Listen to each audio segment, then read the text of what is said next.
Olá, sou Neuza Trindade, aluna do curso de Licenciatura em História do Polo Uninter Ingleses, Florianópolis, Santa Catarina. Meu RU é 2788449. Para o meu portfólio, vou entrevistar o professor de História Anter. O tema é pesquisa na sala de aula, objetivos: refletir sobre a mobilização de diversos saberes na prática docente. Os professores adquirem e mobilizam diversos saberes ao longo de suas carreiras. Para que possam conduzir uma turma de alunos em sala de aula, é necessário que adquiram conhecimentos prévios e tenham formação acadêmica. Professor, por gentileza, se apresente e nos fale sobre a sua formação, se fez especializações e se enfrentou dificuldades no processo. Primeiramente, eu gostaria de agradecer, Neuza, a oportunidade, né, de poder estar falando sobre a prática docente, né. Eu comecei uma formação um pouco mais tardia, vamos dizer assim, né, mas também fui engrenando toda essa formação com a graduação e a pós-graduação. Então, eu fiz a faculdade de História, eu comecei no ano de 2000, faculdade de História aqui na Universidade do Estado de Santa Catarina, né? Eu trabalhava e fazia a universidade ao mesmo tempo, então eu não fiz ela em 4 anos, eu fiz ela em 5 anos. Bom, como fruto do meu trabalho de conclusão de curso, né, eu pude também, a partir desse trabalho de conclusão de curso, fazer uma proposta, então, para a pós-graduação, o mestrado, e depois eu fiz um estudo sobre trabalhadores e trabalhadoras juvenis, né, na área de concentração de História do Tempo Presente, também na Universidade do Estado de Santa Catarina. Após essa formação, eu fiz uma proposta daí também de doutorado na Universidade de São Paulo e fiz daí o doutorado e terminei em 2016. Então, terminei recente essa minha formação. Bom, como toda formação tem seus percalços, né? Suas dificuldades, né? Mas e também a própria questão da dedicação, ela sempre é importante também, né, para a gente conseguir atingir os objetivos. Então, após formado, como conduziu a sua primeira turma de alunos? Considera que a sua formação inicial foi satisfatória? Lhe ofereceu suporte para a prática docente que atendesse à demanda em sala de aula?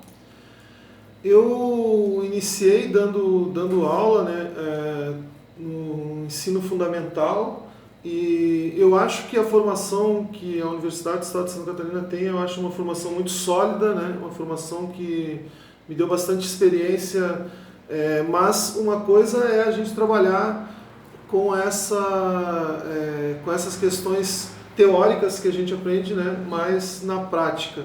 Eu acho sempre que a educação ela tem que ser significativa. Muitos desafios se colocaram nesse momento, que é também conseguir passar esse conhecimento, né, para a prática, para os estudantes, e para os estudantes na prática, né. Isso coloca muitos desafios, né, que a gente tem que enfrentar já em sala de aula. E atualmente, quais são as principais dificuldades da rotina em sala de aula? Como coloca os conhecimentos teóricos em prática? Bom, penso que as grandes dificuldades que tem atualmente para lidar com a educação formal é a questão da significação da educação formal. Por exemplo, quando a gente pensa nas escolas públicas, nas quais eu já trabalhei. Então, muitas vezes a educação formal não está colocada no horizonte de expectativa desses estudantes, né? E também fazer com que, junto com essas novas tecnologias que a gente tem e também com os meios de comunicação que se colocam, né, um pouco a disputa do próprio conhecimento formal, colocar questões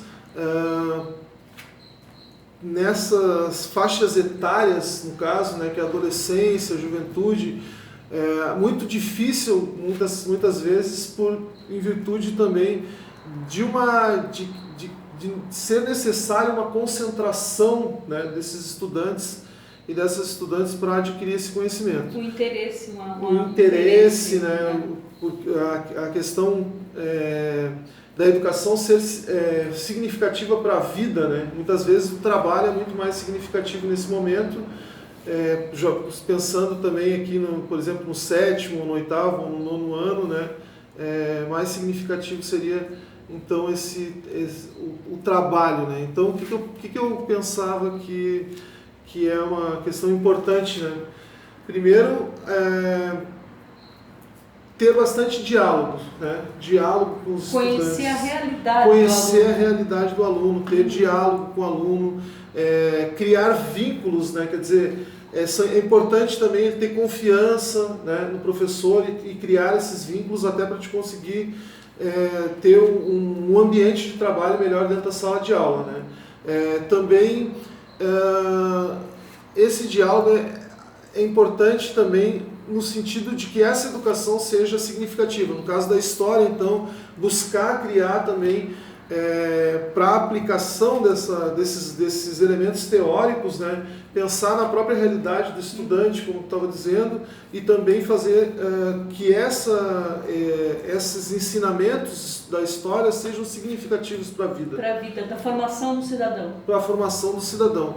E também eu acho que é importante também rever toda a prática docente nessa experiência, né?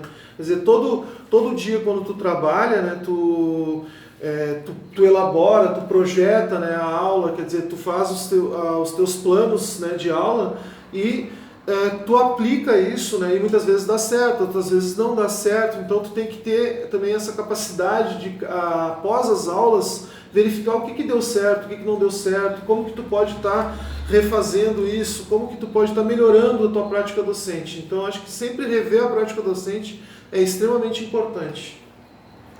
Professor, com a sua experiência, na sua opinião, existe uma dissociação entre a formação e a prática cotidiana? Eu diria assim que não existe uma ruptura, vamos dizer, né? Quer dizer assim, essa dissociação, mas também a associação ela é muito dificultada porque muitas vezes a universidade ela está um pouco encastelada, ela está um pouco fechada na sua realidade, apesar de que a gente tem, né, laboratórios de ensino, por exemplo, de ensino de história, laboratórios de ensino de história, a gente tem também aí a questão da docência, que tem a preparação também do estudante para a docência, né? Os estágios, né? Mas tudo isso, muitas vezes quando entra para a sala de aula, a realidade é muito diferente. Então é preciso também, era preciso que a universidade ela tivesse digamos, uma troca muito maior com as escolas, uma aplicação muito maior com as escolas e que os estudantes pudessem também estar participando mais dos ambientes de práticas da escola. Valorizando a experiência de quem já está trabalhando, ao ver uma troca de quem trabalha com quem está aprendendo. Com quem está aprendendo, com quem está se formando. Porque daí também tu não saía assim, tu não receberia tão abruptamente, vamos dizer, essa prática que tu tem que... No primeiro momento. Mas também, por outro lado, tu só vai conseguir essa experiência dando aula. Sim. Não tem outra forma... Vivenciando a realidade da escola. A escola é uma comunidade, né, vamos dizer assim, ela não está isolada do mundo, né? Sim, tá. Ela tem as próprias questões que estão, os problemas que estão no mundo estão dentro da escola também. E as crianças trazem isso também, então tu tem que conhecer a realidade das crianças. Quer dizer, todo esse ambiente escolar é importante para a experiência do docente, para a experiência do professor e da professora. Quer dizer, essa experiência ela só se dá também nessa vivência, né? Então, transformar saberes teóricos em saberes práticos é uma das grandes dificuldades da prática docente. Considerando os saberes da sua experiência, professor, em sua opinião, o que poderia contribuir para o aperfeiçoamento da prática docente e formação de professores? Bom, eu acho que Primeiro é essa questão, né, de que a gente pode ter o ensino-aprendizagem é uma via de mão dupla, né? A gente tem que estar aberto para isso, né? A gente tem que pensar sempre que a gente está trabalhando, ter a responsabilidade, né, que é a nossa área de formação, né? A gente tem essa responsabilidade, a gente tem que ter um entendimento dessa responsabilidade, essa consciência do que é o ser um professor, né, uma professora, e ao mesmo tempo entender, né, ser também, não só compartilhar esse conhecimento, mas entender também que no processo dessa via de mão dupla também, tu não está só ensinando, mas também tu está aprendendo, né? Todo dia tu está aprendendo, então tu está revendo a tua prática docente, né? Quer dizer, todo dia é preciso tu ter uma formação continuada, quer dizer, é preciso tu buscar o conhecimento sempre. Uma né? atualização. Uma atualização é muito importante, né? Principalmente que a velocidade das informações com a internet, com o que está aí, é muito rápida. E tu compete, né, enquanto professor, com essas informações que muitas vezes são informações que também os estudantes e as estudantes eles precisam ter, como é que eu posso dizer assim, eles precisam ter dispositivos, né, que os professores possam passar para ter discernimento daquelas informações, para poder ponderar aquelas informações, né, e para não cair também assim em coisas que não são verdadeiras, não dizendo assim que a história vai trazer, né, a verdade das coisas, mas que a história, né, como a gente sabe, até com metodologia, ela busca se aproximar ao máximo da verdade, com uso de fontes, com todo o campo historiográfico, né, como ele é, e a metodologia que a gente tem. Então eu acho que é importante a gente estar nessa formação sempre continuada, na busca do conhecimento, né, e também aberto para essa aprendizagem constante que vem também de uma questão geracional, né, quando a gente está trabalhando com os estudantes e as estudantes. Então a gente tem que também aprender com eles para poder justamente fazer um bom trabalho docente. Né? Então há uma troca também de saberes. Há uma troca de saberes que é muito importante, né? E que a gente tem nessa vivência da cultura escolar, né? Quer dizer, dentro da escola, no ambiente escolar, com a comunidade escolar, né? E entendendo a educação como transformadora também, que eu acho que é importante em termos sociais. Muito obrigado, professor Antero, pela sua colaboração. Eu que agradeço, Neuza, fiquei muito feliz, né, de poder estar contribuindo agora aqui com o teu trabalho na tua formação como historiadora. Muito obrigado.